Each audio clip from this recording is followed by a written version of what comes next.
დარწმუნებული ვარ ეს ვიდეო ნამდვილად მოგეწონება და ბევრ საინტერესო ამბავს გაიგებ. მარკო პოლოს მოგზაურობის წიგნი ისტორიაში ერთ-ერთი ყველაზე საკამათო და ამავდროულად მომხიბვლელი დოკუმენტია. 13 საუკუნის მიწურულს ვენეციელი ვაჭრის მიერ აღწერილი აზია იმდენად დაუჯერებელი ჩანდა თანამედროვეობისთვის, რომ მას ხშირად მილიონობით ტყუილის წიგნსაც კი უწოდებდნენ. თუმცა თანამედროვე ისტორიკოსები და მეცნიერები თანხმდებიან, რომ მარკო პოლოს ჩანაწერები არ არის მხატვრული ლიტერატურა, ეს არის შუა საუკუნეების ადამიანის პირველი რეალური მცდელობა, გაიაზრებინა სხვა სამყარო. ერთ-ერთი ყველაზე დამაინტრიგებელი ისტორია უკავშირდება კარდენ დანის დრაკონებს. მარკო პოლო აღწერს არსებებს, რომლებიც იმდენად საზარელნი იყვნენ, რომ მათი დანახვაც კი ადამიანს შიშისგან ყინავდა.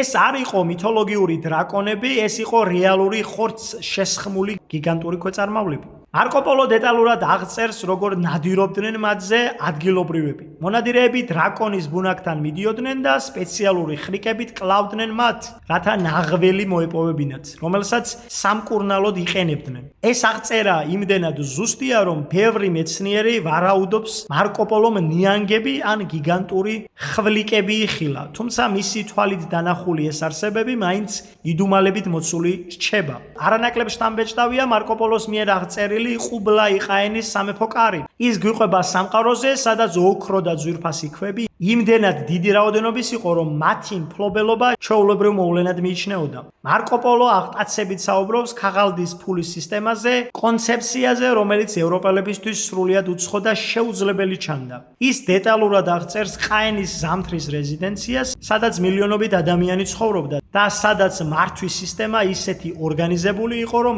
ევროპული ფეოდალური ქაოსის ფონზე ეს სხვა პლანეტის ცხოვრებას გავდა. თუმცა მარკო პოლოს ჩანაწერების ნამდვილი ღირებულება იმაშია, რომ მან გახსნა აღმოსავლეთის კარი დასავლეთისთვის. მის წიგნში გადმოცემული ისტორია არ არის მხოლოდ მეფეების ომებზე, ეს არის ყოველდღიური ცხოვრების, უცნაური ადათ-წესების, რელიგიური რიტუალებისა და გეოგრაფიული სასწაულების ჩანაწერები. ის მოგვითხრობს ადამიანებზე, რომლებიც თაყვანს კერპებს, ველურ ტომებზე, რომლებსაც თავისებური სამართალი ჰქონდათ და იმპერიებზე, რომლებიც იმდენად ფართო იყო, რომ მოგზაურს მთელი სიცოცხლე სჭირდებოდა მათ დასათვალიერებლად. მარკო პოლოს ჩანაწერები დღემდე რჩება ინტელექტუალური თავგადასავლების სიმბოლოდ. ის არ იყო უბრალოდ მატყუარა, როგორც ბევრი ფიქრობდა. ის იყო პირველი ანთროპოლოგი, რომელმაც გაბედა და ჩაიხედა იმ სხვადასხვა კულტურაში, რომელთა არსებობაშიც ევროპას ეჭვიეპარებოდა. მისი წიგნი არის მოწმობა იმისა, რომ რეალობა ხშირად გაცილებით უფრო საოცარია,